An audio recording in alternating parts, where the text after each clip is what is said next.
The 280 Ackley Improved as my choice, my pick for the best Western hunting rifle cartridge. That's what we're going to talk about today, a little bit of the history of the 280 Ackley Improved, its ballistics performance, and why I chose it. With that, welcome to the podcast where we tackle this topic and, God willing, many more in the future. The right way with God Almighty at the center.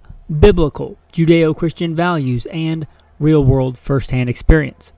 Now, I normally say military, law enforcement, private security, contracting, competition shooting, bio bullet points in the show notes, and I mentioned hunting. But for this, I'm going to get a bit more into the hunting because it's germane to today's episode, because we're talking about Western hunting.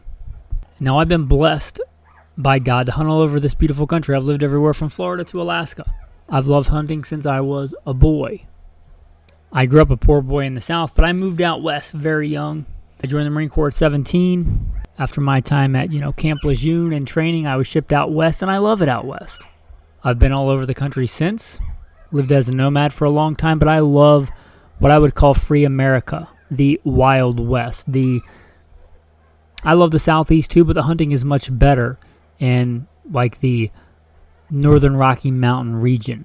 Greater Yellowstone ecosystem, however you want to quantify that, but Montana, Idaho, Wyoming, that's the place that I love and I love to hunt. And I don't live here just for that reason, but I live here in large part for the hunting because I can, by God's grace, go hunt elk in the backyard and I can chase whitetail and mule deer. I'm blessed enough to get a tag pronghorn and moose, wolves and black bear. Some of the beauty of God's creation, that is the megafauna of the western United States. And I love that. I don't want to apologize for slaying beasts and putting meat on the table for my family, a nice venison roast or a nice backstrap or jerky. I don't apologize for that. I love it, in fact. And on that note, you may know that I work as a private security contractor for the primary breadwinning job. It's supposed to be part-time, but it's been full-time a long time. Not my choice, but not everything's about me, as you might imagine, with things going on. I'm working a lot of extra shifts. Again, full-time instead of part-time. The world does not revolve around me. I've been trying to get the podcast out.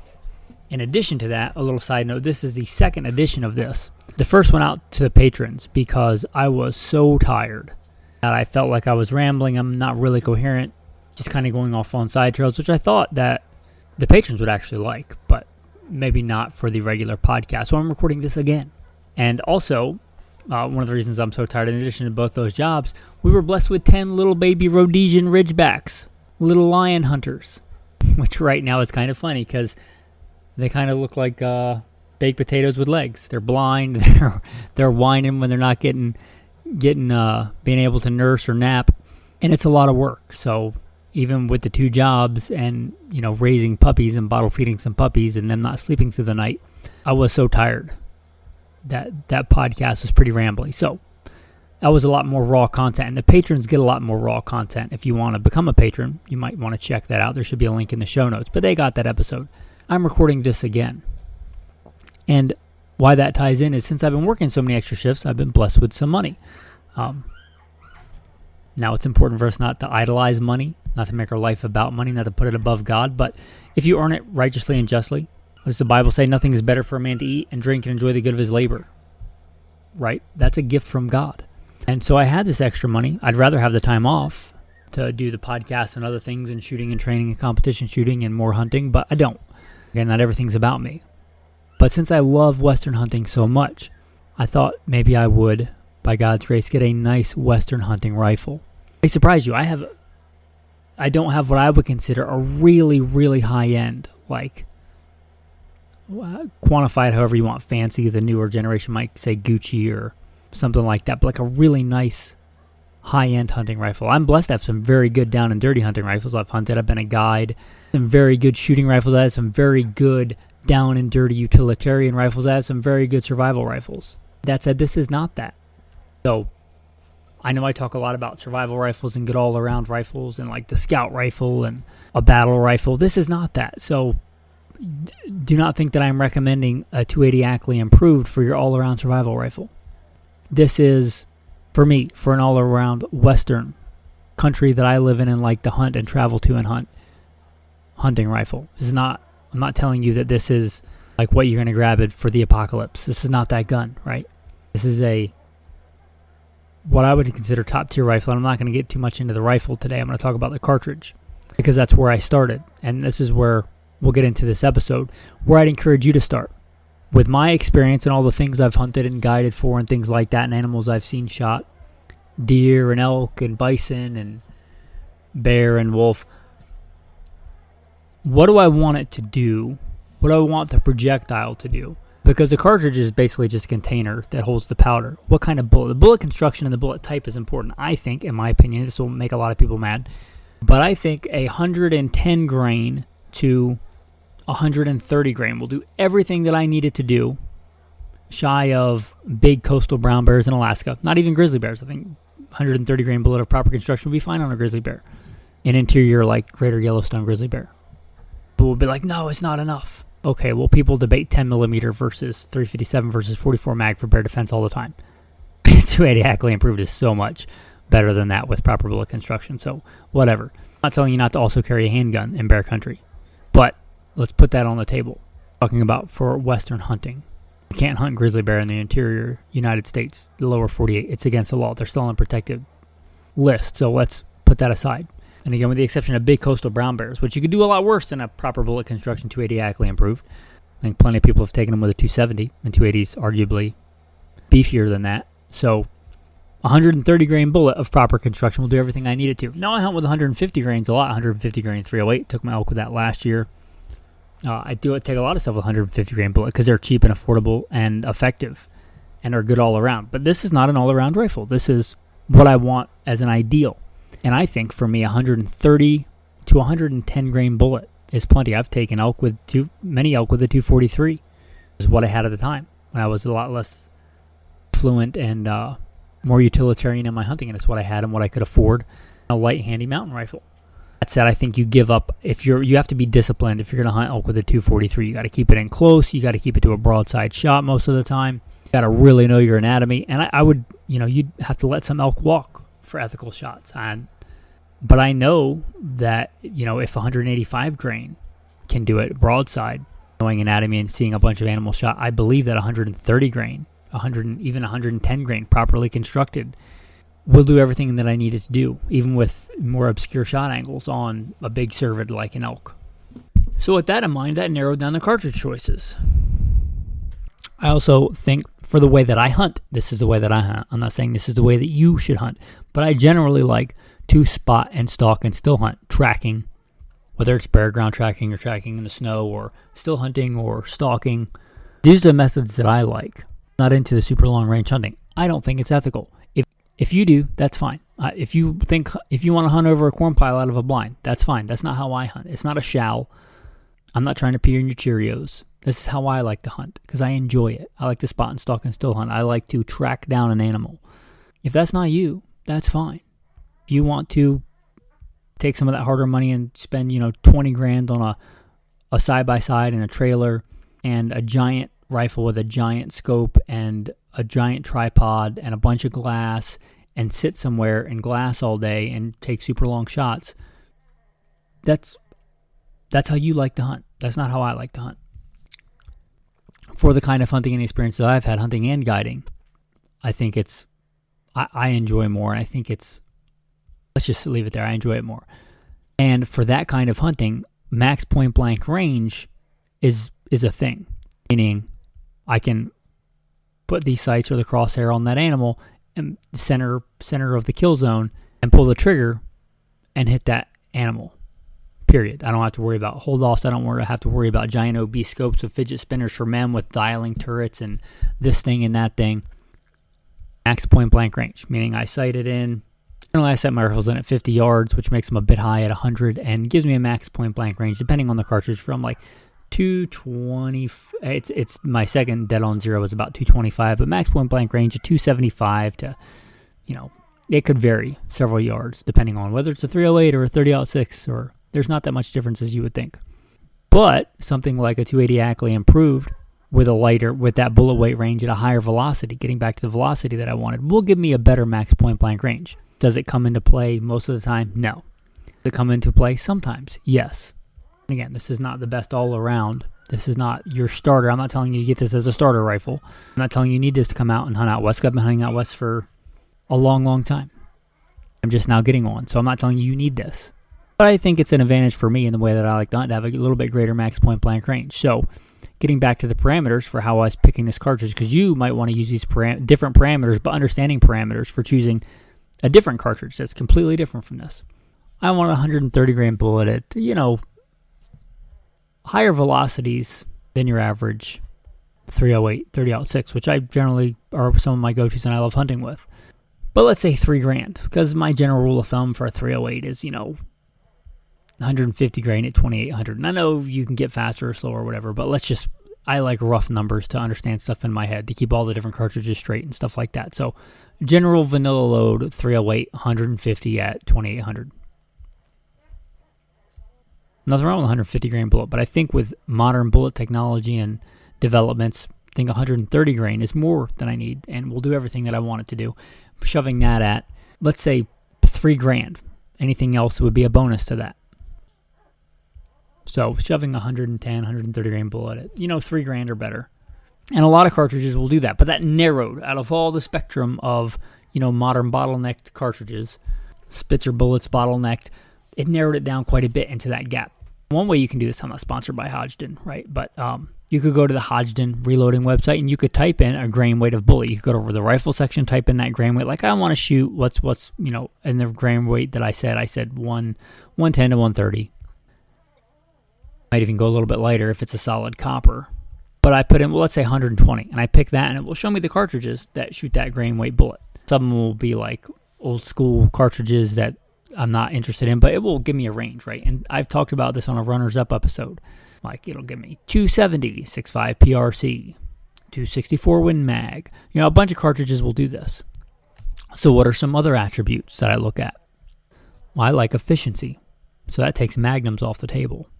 And I know, I've been through the magnum-itis phase. I went through it very young at like 16 when I bought my first rifle. Gotta have a magnum. I was living in the swamps of Virginia where I thought I needed a magnum. I don't know, but I did. I was young. I once also liked Glocks. So, we all learn and hopefully become wiser in our old age. But take that for what you will. But I take magnums off the table. And my wife gave me some sage advice, and I was talking to her about, I really want to take some of this money and get a really nice high-end rifle because I love hunting, and I don't really need it, but I want a nice high-end hunting rifle. And I was talking to her about different options, and she was like, get the one that you'll like shooting the most, something like that. And that's sage advice. My wife sometimes, your wife knows you better than you know yourself, right? She said, get what you'll enjoy shooting the most. That's really good advice, because as much as I love hunting living out west, I get over the counter, which is a blessing. Most of you guys don't get this, but I get an elk tag and a deer tag.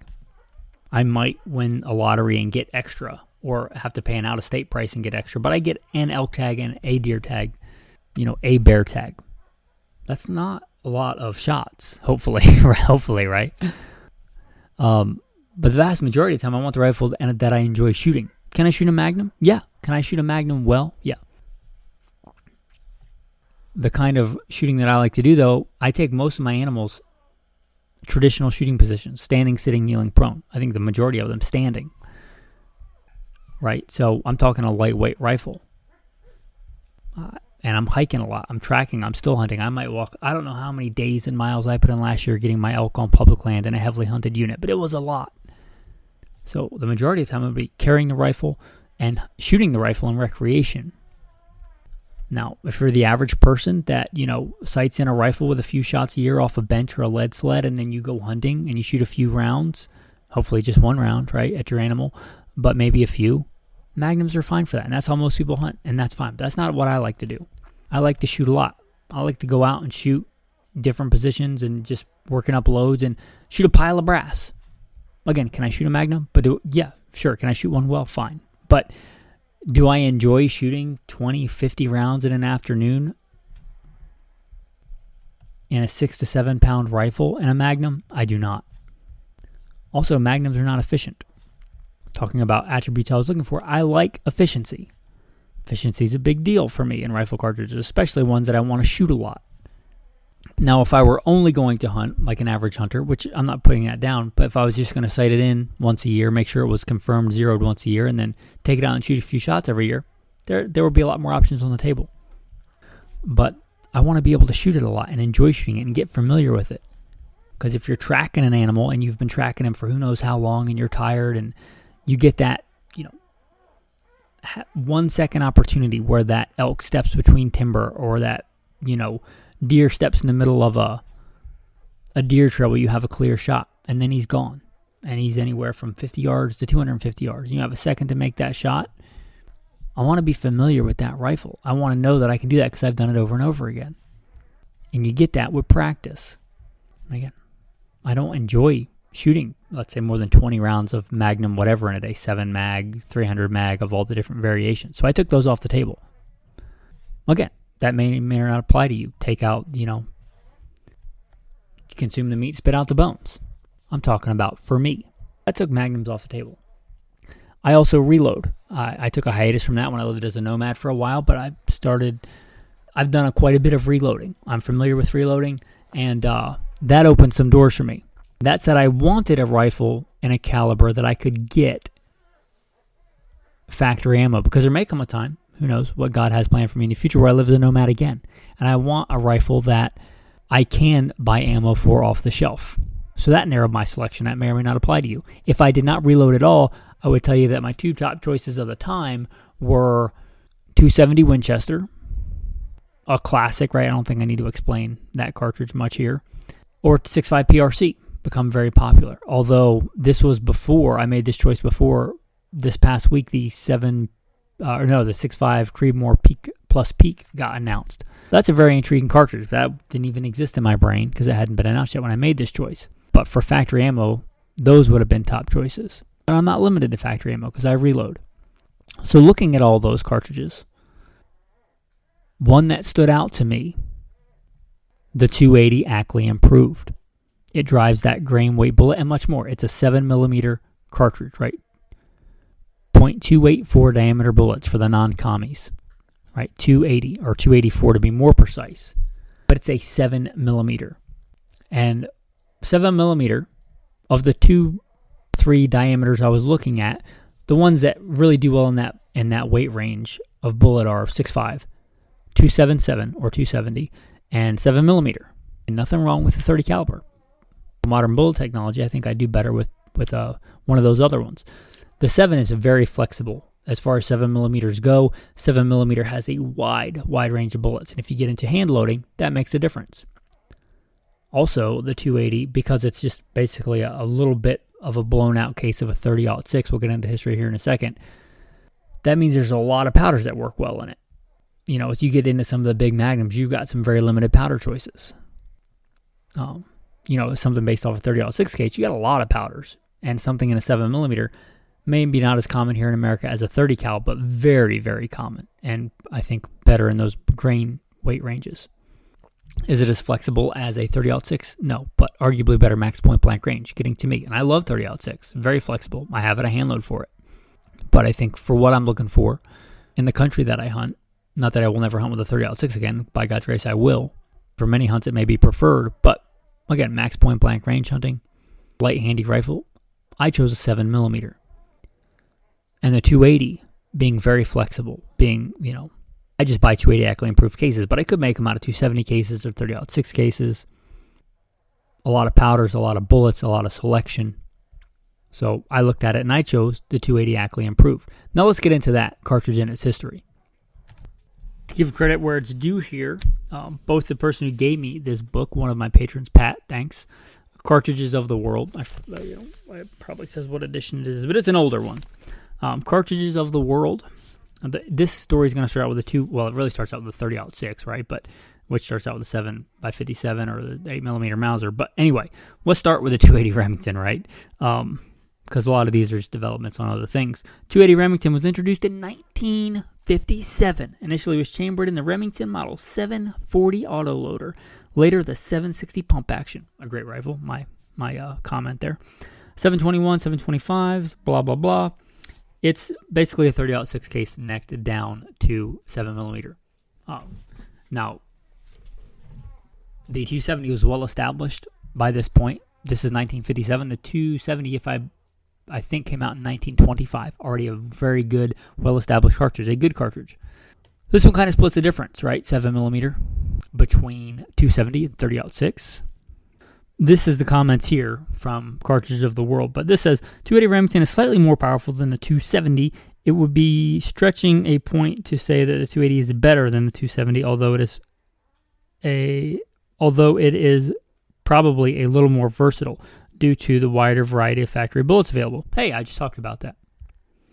Okay, so I'm not getting into the ballistics of the 280 itself because I'm talking about the 280 Ackley improved. That's kind of the history. Well, P.O. Ackleyized a bunch of cartridges, right? He sprinkled Ackley all over a bunch of cartridges. If it was a popular cartridge in the turn of the century, likely it was Ackleyized. And what that means is a little bit of taper out of the case. To get into a little bit of history, most of our common cartridges that come from military cartridges, 308, 30-06, they have a bit of a taper. If you're shooting them high volume in a dirty machine gun with sand and blood and a bunch of other stuff, getting into my combat experience, you want a little bit of taper. If you look at something like legendary military cartridges, 7.62x54R, 303 Brit, the 7.62x39, they have a ton of taper.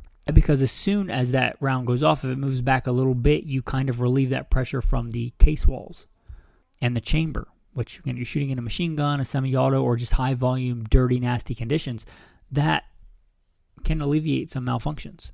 But Ackley looks at this and be like, well, we don't need that in a, high-end bolt-action rifle with really good quality ammo and less austere conditions. So he says, we get rid of the taper, we get a little bit more case volume. Also, we get a little bit more case volume, and I'm not Ackley, I'm speaking for Ackley, right? But also, get a little bit more powder if you shove that shoulder forward to give it a sharper angle. And P.O. Ackley is doing this a long time ago, but we see these attributes in many more modern cartridges. The Creedmoor cartridges, the PRC cartridges, although maybe not exactly, we see a lot of these attributes. But Ackley was way ahead of his time. Let's go to what Cartridge of the World says about this. In addition to being a famous gunsmith and barrel maker and a college professor, P.O. Ackley absolutely ruled the roost when it came to creating Wildcat and improved cartridges. One of his earliest was a 7mm 06 improved, which was formed by necking down the 30-06 case and fire forming it to less body taper and a 40-degree shoulder angle. Years later, and not long after the 280 Remington was introduced, reloading equipment maker Fred Huntington reformed its case to the improved configuration with minimum body taper and a 35-degree shoulder angle and called it the 280 RCBS.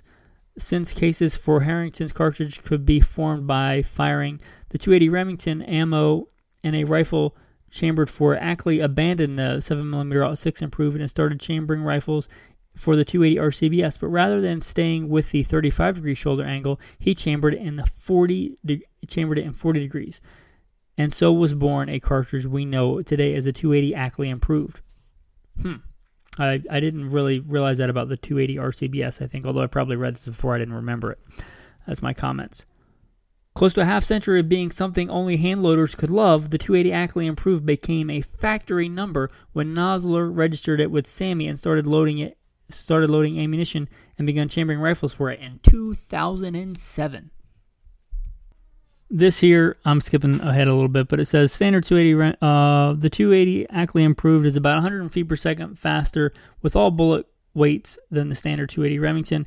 Cases are easily formed by firing 280 Remington factory ammunition in a rifle properly chambered for the 280 Ackley improved. It's something called fire forming, not to get into that. This lists here in the Cartridge of the World, lists 100 and getting into ballistic capability now, right? So 120 grade Nosler ballistic tip at 3240. Talking about the parameters I started with. Check and check, even with some bonus velocity in there, right? Which you don't always want extra velocity, but with modern bullet construction, if you can get the bullet to hold together, more velocity is not a bad thing. And older just simple cup and core bullets would work well for a lot of things. But sometimes you can drive the bullet so fast that it loses its integrity, comes apart, and you get less penetration, less performance with more velocity. So you got to know ballistics a bit. Side note, on my own growth as gunfighter and ballistics nerd, this probably wouldn't have been a great choice for me earlier in life because I would never understood these things as well, and I probably would have chose like a lighter jacketed target type bullet because it shot well or something, and driving at those velocities may have not gotten good terminal performance. But nowadays, spend a little bit more money, a little bit more knowledge, and get a good bonded bullet or a good solid copper bullet and drive it fast. Take advantage of the max point blank range, take advantage of the better bullet construction. I think it's a pretty good choice. It lists 150 grain TSX at 2881. It lists 140 grain, which is a bit heavier than I like, but hey, that's not bad. 140 grain Nosler AccuBond at 3050. And if we go to the Hodgdon Reloading, which this book's a bit old, there's some different powders and stuff available now. Hodgdon lists I'm using their Reloading data center. Certainly not sponsored by Hodgdon or Cartridge of the world for that matter, or any other gun or ammo companies. Right, you might hear ads on the podcast. The host puts those in. Those come from the host. They put those in there, and I don't know what you hear when you listen because they're based on your algorithm, your whatever is spying on you, and whatever location you listen from, right? They're like geographically tailored. Right, you listen in California, they may be in Spanish. So I don't know. They don't influence the things, right? But take gun or ammo sponsors here. If I recommend something because I use it and I like it, and I'm not getting kickbacks, I'm not getting free stuff, I'm not getting bribes. You shall take no bribe, for a bribe blinds the eyes and twists the words of the righteous. But Hodgdon's it's a good website, and I like their powders. It's a good resource. But they list a factory load here. Not even crazy off the rails loading hot. Factory load, 120 grain bullet at 3482. Just shy of 3,500 feet a second. And that's with a 24-inch barrel, which I believe is the barrel that I have on my new rifle. 120 grain bullet at 3,500 feet a second. That's going to be a spicy meatball there. That's going to be some good max point blank range shooting there. If I look at a 140, which is 10 grains heavier than I like, but there's some really good bullets in a lot of the 7mm bullets start at like 139, 140 grain weight range. There's a lot of variability there. It's 10 grains heavier than what I think is necessary, but there's some good like Nosler partition and really good bullets in that weight range. And I guess those 10 grains would just be a bonus because I can drive those 140 grain bullets published load at 32.29. That's still faster. That's still some bonus velocity and bonus grain weight. And here's the thing. I talked about that efficiency. A lot of cartridges will do that. But this does it without the Magnum case. It does it without. It gets you, if you're familiar with those numbers, that gets you up to or I'm not going to say this is as powerful as a 7mm Rem mag, but it's splitting hairs. But it does so with less powder. How is that possible? How can that be? Because it's more efficient. You absolutely can get more velocity in like say a 7mm STW or a 28 Nosler. But you're getting a little bit more velocity or a bit more velocity, depending on the cartridge, with a lot more powder, which gives you more recoil. It's not just the velocity and the bullet and the weight of the rifle that affect recoil. It's also the ejecta mass. It's the amount of powder being shoved. So this gives you right up to or at, depending on your load and how you look at the data, 7mm Rem mag performance with less recoil, with more efficiency. So that is one of the big reasons I chose this cartridge. It wasn't the only one. There were many other very good cartridges, but I don't think there's a better one for me in the weight rifle and the way I like to hunt and the variability and the flexibility and the efficiency. I don't think there's a better all-around Western big game hunting cartridge. Which is kind of the synopsis I started with in the beginning, the preamble, right? For me. And I'm not going to lie, part of the reason I chose this cartridge, part of the intrigue, if I'm being honest with you and myself, is that it's a cartridge that pulled itself up by its own bootstraps to personify a cartridge, right? It wasn't like the next latest and greatest that's getting pushed on the market that's, a game changer cartridge that's, pushed by a giant gun or ammo company. There's a ton of those. There's nothing wrong with that, right? A company wanted to push its own, cartridge, Winchester or, Hornady with its PRCs and its Creedmoors. This one was kind of one that was started by Ackley, the other gentleman we read about, and was just so good that about 50 years. It just kind of hung on its niche, and then finally a company like Nosler, instead of coming out with another Nosler cartridge, which they have plenty of Nosler cartridges, they said, this cartridge is so good, we're gonna go through the money, because it costs money for, SAMI to standardize a cartridge, and we're gonna go through this, and we're gonna chamber rifles and have this standardized, just because it's such a good cartridge. It has so many good merits and so many good attributes. That was a factor for me. Now, you can't quantify that ballistically, and I'm not trying to. I'm just saying it played into it. I would also point out that you can shoot much heavier bullets than I talked about here today. Heretofore, right? You can go all the way up to 175 grain or maybe even heavier. Not super interested in that. I'm not the super high BC bullet long range hunter guy, but it can handle the heavier bullets if that's something you're interested in. Again, flexible. And, if I ever draw a moose tag and I want to take this rifle, maybe I would go with a little bit heavier bullet if I thought I needed it. I'm hunting a real dense, thick cover. I might not even take that rifle or this cartridge, but if I did, if it's real thick and dense and I'm hunting something big like moose, I might go with a heavier bullet. Why not? Again, the flexibility. Perhaps the best Western big game hunting cartridge. I've been hunting a long time, guys. Going on 3 decades. And I love hunting and I live out west. Do I think that you need this if you're trying to get into, deer hunting on the East Coast? No. I would love for you to get into deer hunting if you're not doing it. Go out and get whatever. A good pump action shotgun or a good bolt action 308. If you're looking for a rifle to get into deer hunting, I think if you're getting into hunting, I'd probably recommend you start with a shotgun. But if you're going to get a rifle, I'd say get a good bolt action 308. Savage or a Ruger American and 308. I probably should do a whole episode on that for this year, coming up to deer season, but now is probably a good time to start looking at that and practicing and getting good. But even if you decide later you want something else, I don't think you'd regret having a good bolt action 308. Again, I'm not saying you need this. I'm not saying that this is the right cartridge for you. But I'm saying for me, looking at all the data and all the ballistic nerdism I dive into, that I think this is, for me, the best choice for a all-around Western big game cartridge. That's why I chose it. Hopefully you learned a bit about the 280 Ackley improved, and hopefully, even if you decide this really isn't a cartridge I need or want, that you can apply these principles, lean on some of my training and experience to help you make the right choice for what you're looking for. A cartridge that will do well for you. I don't do this podcast for me. I do this podcast for you guys to serve and to help, and hopefully this was helpful. If it was, consider liking, subscribing, following the podcast, sharing this or another episode that you think is beneficial with a buddy, with a friend, with somebody you think that would glean from it. If you want to support, consider becoming a patron. Patrons, again, get a little bit more of that raw content. They get quite a bit of extra content that you're just not going to get. A lot of good resources on the Patreon page. You can go check it out. A lot of that stuff is going to be blocked, but some of the stuff you can just look at, even if you don't pay. And a lot of the content you can vote on. Like, one of the reasons I'm doing this is because people voted on it and wanted to know about it. That's what, I'm here to serve you guys. So if you want a voice in that, go check it out. Patreon link in the show notes. Help me help you. With that, your tactical tip of the day. Tactical tip of the day.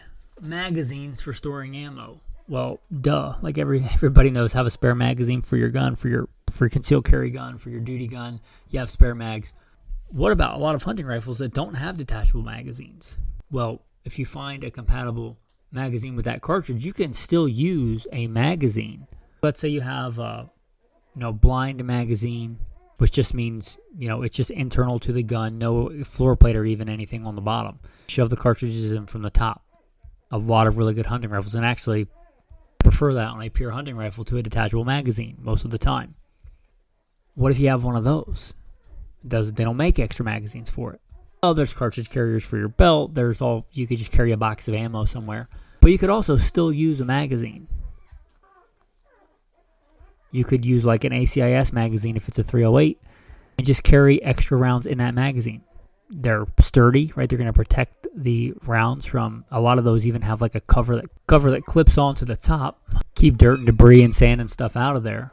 And it's, arguably a better system to throw into a pack on a long hunt than just a box of ammo.